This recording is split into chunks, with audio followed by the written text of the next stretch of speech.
जय हिंद साथियों, स्वागत है आपका पेज IAS के यूट्यूब चैनल पर। देखिए, अभी हम लोग बीपीएससी के विषय में बात कर रहे हैं कि बीपीएससी की तैयारी हम लोग कैसे करें। अभी आप लोग 69th का एग्ज़ाम दिए होंगे प्री का, और अब आपने ऑफिशियल आंसर की से अपना आंसर भी मिला लिया होगा। तो जो लोग भी मेंस परीक्षा के लिए, मुख्य परीक्षा के लिए जा रहे हैं, उनको पता होगा कि उनका रिजल्ट हो रहा है। तो आज हम लोग बात करते हैं कि मुख्य परीक्षा में हमारा सिलेबस क्या है और हमको किस तरह से प्रिपरेशन करना है। क्योंकि देखिए, अब आपके पास इतना समय नहीं है कि आप रिजल्ट का वेट कर सकें। चूँकि रिजल्ट जो है वो आपका 15 नवंबर को आना है, और जो आपका मुख्य परीक्षा होगा वह दिसंबर में हो जाएगा। तो अभी से अगर आप मेंस मुख्य परीक्षा में नहीं लगेंगे तो शायद रिजल्ट जो है वह मुश्किल हो जाएगा। तो आपको मुख्य परीक्षा में अभी से लगना होगा। तो आज हम लोग बात करते हैं कि मुख्य परीक्षा के लिए हमको क्या करना चाहिए और किस तरह से हमारा सिलेबस है और हमको किस तरह से पढ़ना चाहिए।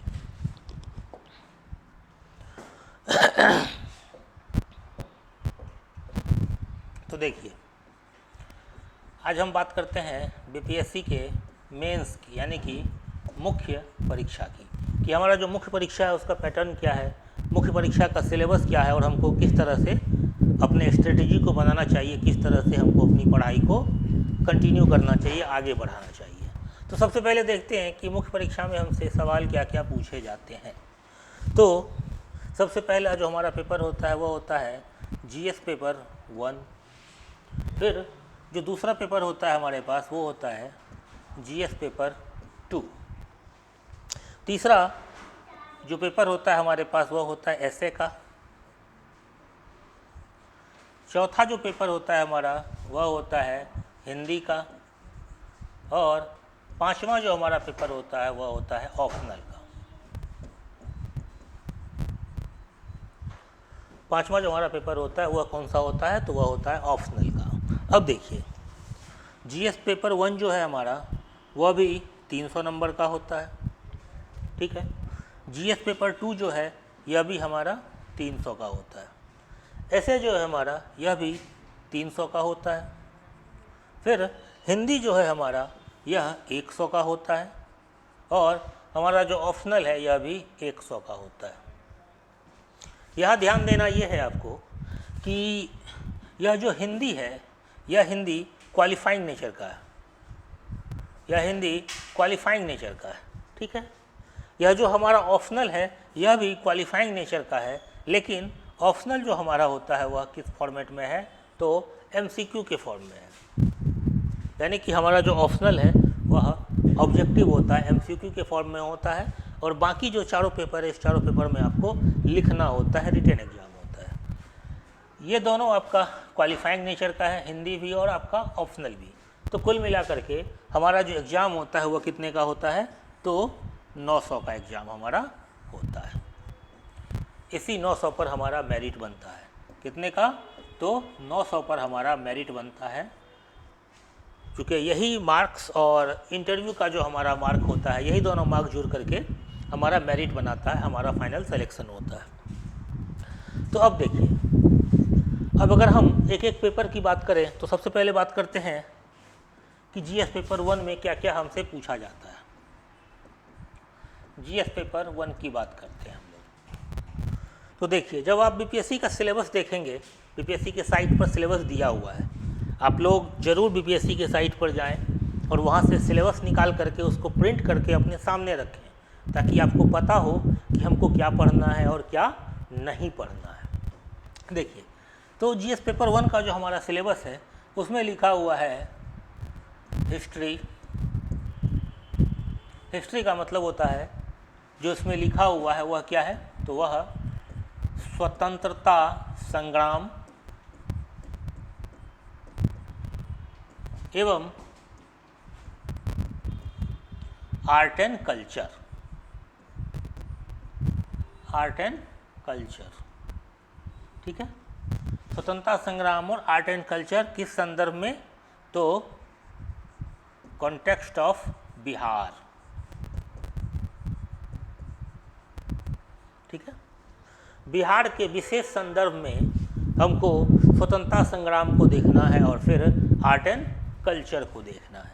दूसरा जो इसका सेक्शन होता है वह होता है करंट अफेयर का। दूसरा जो इसका सेक्शन होता है वह होता है करंट अफेयर का। और फिर तीसरा जो सेक्शन होता है वह होता है डीआई का। ठीक है। जीएस पेपर 1 का 3 सेक्शन होता है। पहला सेक्शन आपका हिस्ट्री का है, जहाँ की फ्रीडम स्ट्रगल और art and culture in the context of Bihar, ये पढ़ना है। दूसरा जो इसका सेक्शन है वह करंट अफेयर्स का है और तीसरा जो सेक्शन है वह डीआई का है। अब देखिए, अभी तक जो एग्ज़ाम हो रहे थे, अभी तक जो सवाल किए जा रहे थे हमसे, उसमें क्या हो रहा था, जब आप 68 से पीछे जाएंगे तो आप देखेंगे कि 8 क्वेश्चन हमारे पास लिखना होता था। 3 क्वेश्चन इस सेक्शन से लिखना होता था, 3 क्वेश्चन इस सेक्शन से और 2 क्वेश्चन इस सेक्शन से। टोटल 8 सवाल का जवाब हमको देना होता था। लेकिन अब क्या किया गया है कि मुख्य परीक्षा का पैटर्न बदल गया है। अब मुख्य परीक्षा में शॉर्ट नोट्स को इंट्रोड्यूस किया गया है, लघु उत्तर को इंट्रोड्यूस किया गया है। तो अब क्या होता है कि बहुत सारे ऐसे टॉपिक हैं जो आज तक नहीं पूछे गए। इतिहास में बहुत सारे ऐसे टॉपिक हैं जहां से आज तक सवाल नहीं आया, लेकिन अब चूँकि शॉर्ट नोट्स आ गया है, शॉर्ट नोट्स को इंट्रोड्यूस कर दिया गया है, तो अब उस सेक्शन से भी सवाल आते हैं। फिर यह जो हमारा सेक्शन है आर्ट एंड कल्चर का, यह जो आर्ट एंड कल्चर का सेक्शन है, इस सेक्शन को अभी तक बहुत ज़्यादा एक्सप्लोर नहीं किया गया था। इस सेक्शन में कुल मिलाकर के हमारे पास 3 टॉपिक होता था। पहला था मौर्य कला था, दूसरा पाल कला था और तीसरा पटना कलम था। यही 3 टॉपिक था हमारे पास आर्ट एंड कल्चर में, जहाँ से अभी तक सवाल किया जा रहा था। लेकिन अब क्या किया गया है, अब आप जब देखेंगे क्वेश्चन को, आप प्रारंभिक परीक्षा के भी क्वेश्चन को देख लीजिए और मुख्य परीक्षा के भी प्रीवियस ईयर को देखिए, तो 68 में आपको दिखेगा कि अब इस आर्ट एंड कल्चर को एक्सप्लोर किया गया है। यहाँ से अब प्रारंभिक परीक्षा में भी सवाल पूछे जा रहे हैं और मुख्य परीक्षा में भी सवाल पूछे जा रहे हैं। जैसे मुख्य परीक्षा में 68 का सवाल है शॉर्ट नोट्स कि प्राचीन काल में गुफा स्थापत्य कला के विषय में बताएं। तो वो कहाँ का सवाल है, तो वो आर्ट एंड कल्चर का सवाल है। फिर कुछ मंदिरों के बारे में पूछा गया है, तो वो भी कहाँ का सवाल है, तो वो सवाल भी आर्ट एंड कल्चर का है। तो अब इस टॉपिक को भी बहुत ज़्यादा एक्सप्लोर किया जाने लगा है। तो अभी तक जो हमारे पढ़ाई का पैटर्न हुआ करता था मेंस में, वो कैसा हुआ करता था, तो वो सेलेक्टिव हुआ करता था कि हम सेलेक्टेड टॉपिक को पढ़ते थे और जाकर के एग्जाम में अपीयर हो जाते थे। लेकिन अब अगर हम सिलेक्टेड टॉपिक को पढ़ के जाएंगे तो शायद सवाल हमसे सॉल्व ना हो पाए। अभी तक कभी भी जयप्रकाश नारायण नहीं पूछा गया था, राम मनोहर लोहिया नहीं पूछा गया था, लेकिन अब उनके थॉट भी पूछे जा रहे हैं सब एग्जाम में। अब जयप्रकाश नारायण के विषय में पूछा जा रहा है, उनका क्या योगदान है इस विषय में पूछा जा रहा है, उनका जो थॉट है उस विषय में पूछा जा रहा है। डॉक्टर राम मनोहर लोहिया के विषय में पूछा जा रहा है, जबकि अभी तक जो हमको विचारक पढ़ना होता था इतिहास में, तो सिर्फ 3 ही विचारक हम पढ़ के जाते थे। अभी तक हम सिर्फ 3 विचारक पढ़ के जाते थे, एक महात्मा गांधी, दूसरा जवाहरलाल नेहरू और तीसरा रविन्द्रनाथ टैगोर। लेकिन अब इसके आगे सवाल बढ़ चुका है, तो अब हमको क्या करना होगा कि हमको अपने पूरे सिलेबस को समग्रता से पढ़ना होगा। यह जो हमारा सिलेबस है, इस सिलेबस को पूरे समग्रता से पढ़ना होगा, क्योंकि जब तक अब हम पूरी समग्रता से इस चीज़ को नहीं पढ़ेंगे तब तक हम सवाल को टैकल नहीं कर पाएंगे, हम सवाल को नहीं बना पाएंगे। ठीक है, तो हमारा जो इसमें अप्रोच होना चाहिए, वो अप्रोच कैसा होना चाहिए कि हमको अपने पूरे सिलेबस को कवर करना है, और दूसरी चीज़ कि लगातार लिखने का प्रैक्टिस होते रहना चाहिए। लगातार आपको राइटिंग का जो अपना स्किल है उसको डेवलप करना होगा, आपको लगातार लिखना होगा, क्योंकि आप कितना भी पढ़ लें, कितना भी लेक्चर सुन लें, कितने भी वीडियोज को देख लें, लेकिन आपका राइटिंग स्किल तभी डेवलप होगा जब आप पढ़ना लिखना शुरू करेंगे। बिना लिखे कभी भी आपका राइटिंग स्किल डेवलप नहीं हो सकता है। तो आपको करना क्या है, किसी भी टेस्ट सीरीज से जुड़िए, या फिर कहीं पर जो मेंस गाइडेंस प्रोग्राम चल रहा हो वहाँ से जुड़िए और प्रयास करिए कि सप्ताह में कम से कम 2 से 3 मॉक हम लिख सकें, 2 से 3 मॉक टेस्ट हम लगा सकें, ताकि हमारे लिखने का प्रैक्टिस बेहतर हो जाए। क्योंकि अब जो एग्ज़ाम हो रहा है वो 2 शिफ्ट में हो रहा है और आपको लगातार 6 घंटा लिखना है। तो लगातार 6 घंटा लिखने के लिए आपको प्रैक्टिस भी चाहिए, प्लस नॉलेज भी चाहिए, और उस सारे नॉलेज को जो कुछ भी आपने पढ़ा है उन सबको गैदर करते हुए उस 3 घंटे में अपने कॉपी पर उसको उतारना, यह सबसे बड़ा कला होता है, यह सबसे बड़ा आर्ट है, और इसमें सबसे ज़्यादा मेहनत लगती है। तो हमको क्या करना है कि सबसे पहले अपने पूरे सिलेबस को समग्रता से पढ़ना है, क्योंकि अब बिना पूरा सिलेबस पढ़े हम सवाल को टैकल नहीं कर सकते हैं, चूँकि शॉर्ट नोट्स आ गया है। फिर हमको लगातार लिखने के प्रैक्टिस में रहना है, लगातार एग्ज़ाम का प्रैक्टिस करना है, लगातार क्वेश्चन का प्रैक्टिस करना है। दूसरे सेक्शन में आते हैं, यह जो करंट का हमारा सेक्शन है। तो इस करंट में क्या होता है कि कुछ बिहार का टॉपिक होता है, कुछ नेशनल टॉपिक होता है, और कुछ जो है वह IR का या फिर इंटरनेशनल टॉपिक होता है।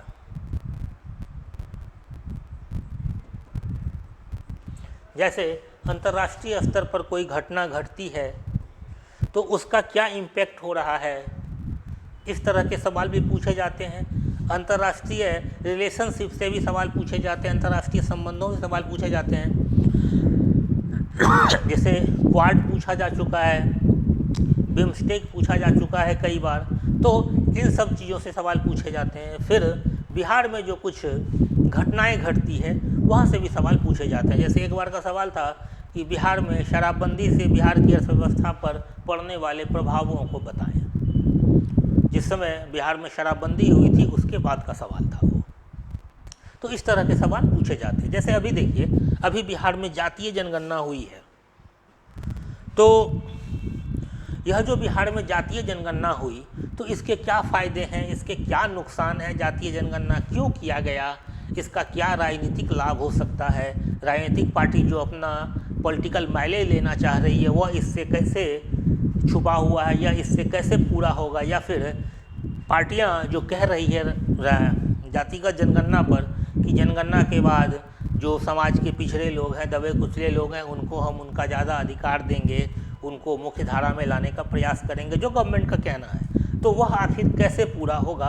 तो इस बार मुझे लगता है कि यह सवाल 69th में ज़रूर पूछा जाएगा, चाहे वह किसी भी एंगल से पूछ लिया जाए। हो सकता है कि यह सवाल पॉलिटी में रिलेट करके पूछ ले या फिर करंट में पूछे, लेकिन बिहार से यह सवाल डेफिनेटली रहेगा आपके मेंस में। बिहार जातीय जनगणना बड़ा ही महत्वपूर्ण टॉपिक है, जातिगत जनगणना, और यहाँ से सवाल रहना तय है। ठीक है, तो इसी तरह से जो भी नेशनल इशू है, जैसे अभी G20 समिट हुआ है, तो G20 के बहुत सारे समिट हुए हैं भारत में, तो जो भी G20 का समिट हुआ है, सम्मेलन हुआ है, तो उसका आखिर क्या उद्देश्य था, उसके क्या निहितार्थ थे, उससे भारत को क्या फ़ायदा होने वाला है, तो ये सारी चीज़ें पूछी जा सकती है।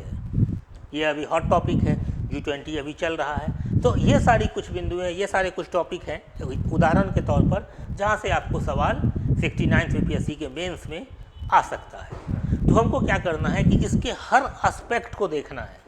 ऐसा नहीं कि गवर्नमेंट ने क्या कहा या विपक्षी दल ने क्या कहा, हमको इसके हर एस्पेक्ट को देखना होगा, इसके सोशल एस्पेक्ट को देखना होगा, इसके इकोनॉमिकल एस्पेक्ट को देखना होगा, और तब जा कर के हमारा एक आदर्श उत्तर तैयार होगा जो कि हम एग्ज़ाम में लिखेंगे। तो इसके लिए अगर हम सेलेक्टेड हो गए, अभी से ही हम सेलेक्टिव हो गए, तो हम समग्रता से उसका अध्ययन नहीं कर पाएंगे। अभी अच्छा खासा समय है मेंस के लिए, ठीक ठाक टाइम है अभी। अगर आप अभी से तैयारी करते हैं तो मोर देन एनफ टाइम है, आराम से तैयारी हो सकती है, आप अपने पूरे सिलेबस को कवर कर सकते हैं। तो इस तरह से हमको अपने सिलेबस को कवर करना है ताकि कोई भी टॉपिक ना छूटे। हमारे सिलेबस में जो कुछ भी है हम उसको समग्रता से पढ़ लें, उसका अध्ययन समग्रता से होना चाहिए, क्योंकि अब यहाँ भी शॉर्ट नोट्स पूछा जाता है। हर सेक्शन में अब शॉर्ट नोट्स रह रहा है, तो आपको किसी भी चीज़ को छोड़ के नहीं जा सकते हैं परीक्षा में, आपको हर टॉपिक को कवर करके ही जाना पड़ेगा, अदरवाइज एग्ज़ाम बेहतर नहीं जाएगा, एग्ज़ाम खराब हो जाएगा।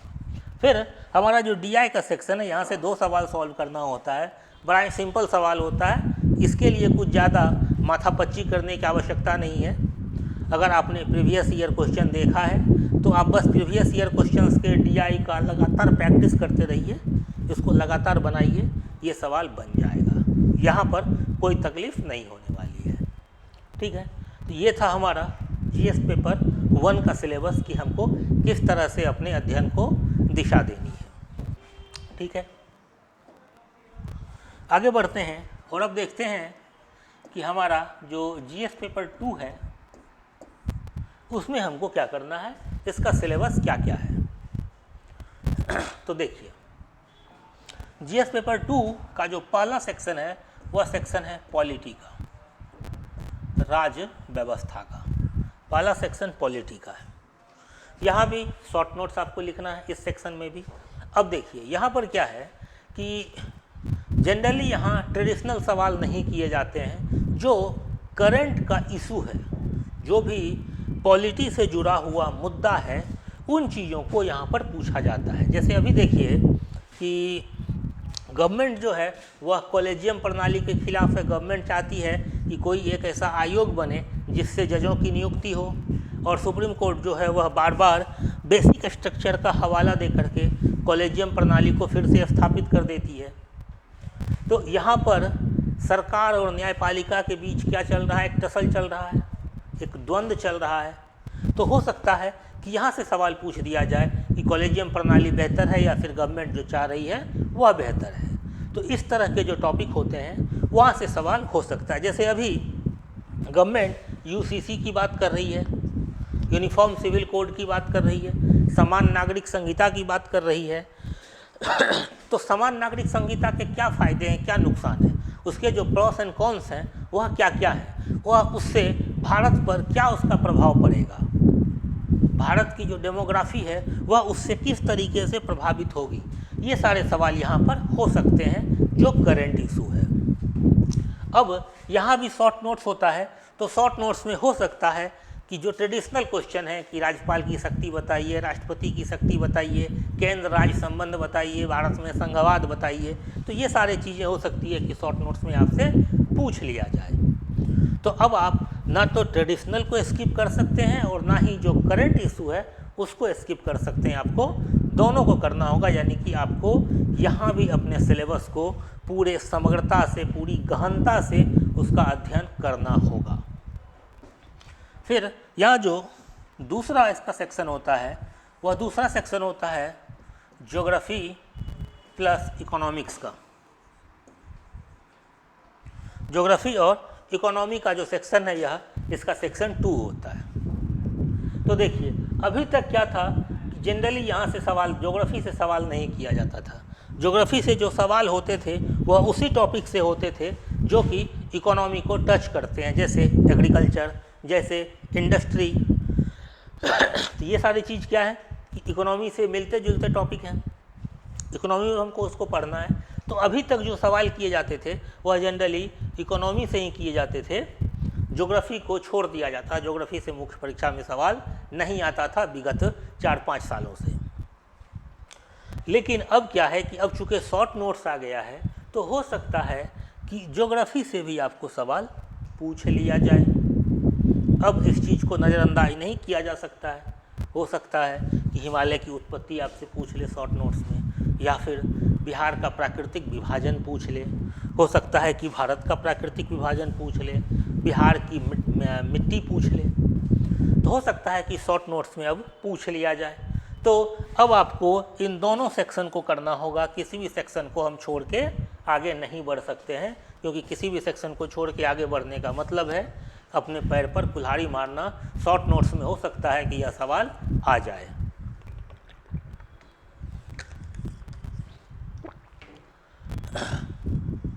इकोनॉमी में जो है वह ट्रेडिशनल सवाल नहीं किया जाता। इकोनॉमी में जो करंट इशू है वहीं से सवाल रहता है, चीज़ों को रिलेट करके पूछा जाता है।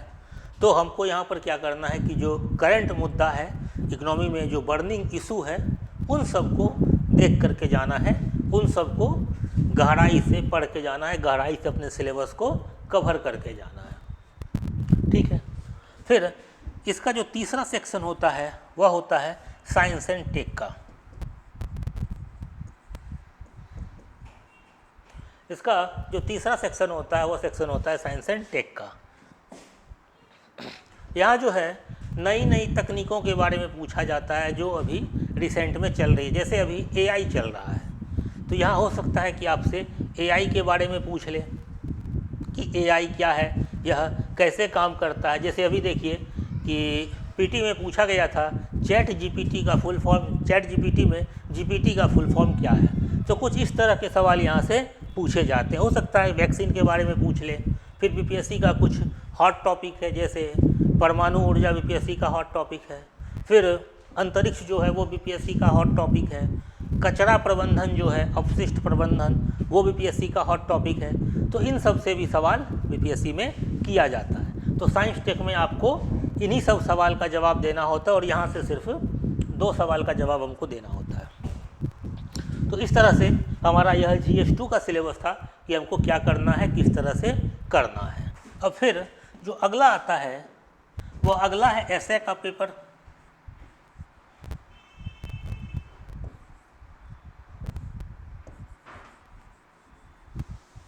जो अगला है वह है एसे का पेपर।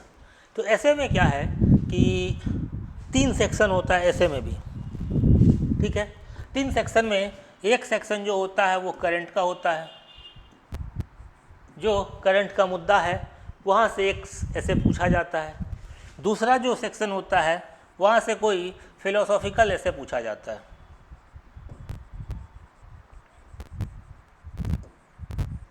यहाँ से जो है कोई फिलोसॉफिकल ऐसे पूछा जाता है। और तीसरा जो इसका सेक्शन होता है वह होता है बिहार स्पेशल। बिहार स्पेशल कहने का मतलब कि बिहार की जो लोकोक्ति है, बिहार के जो कहावत हैं, वहाँ से ऐसे पूछा जाता है। इस ऐसे को जो लिखना होता है वो आपको 1000 वर्ड में लिखना होता है। 1000 वर्ड में लिखना होता है और कुल 3 ऐसे लिखना होता है। अब देखिए ऐसे की तैयारी हम कैसे करें, ऐसे को हम कैसे लिखें। तो यह जो निबंध है, निबंध कोई सब्जेक्ट नहीं है, निबंध कोई टॉपिक नहीं है। ऐसा नहीं है कि निबंध का कोई बुक आता है या फिर निबंध का एक सिलेबस डिफाइन है कि आप यहाँ से यहाँ तक पढ़ लेंगे तो आप निबंध लिख लेंगे। इस तरह का कोई सीन नहीं है। ठीक है। यह जो निबंध है यह असल में क्या है कि हमने आज तक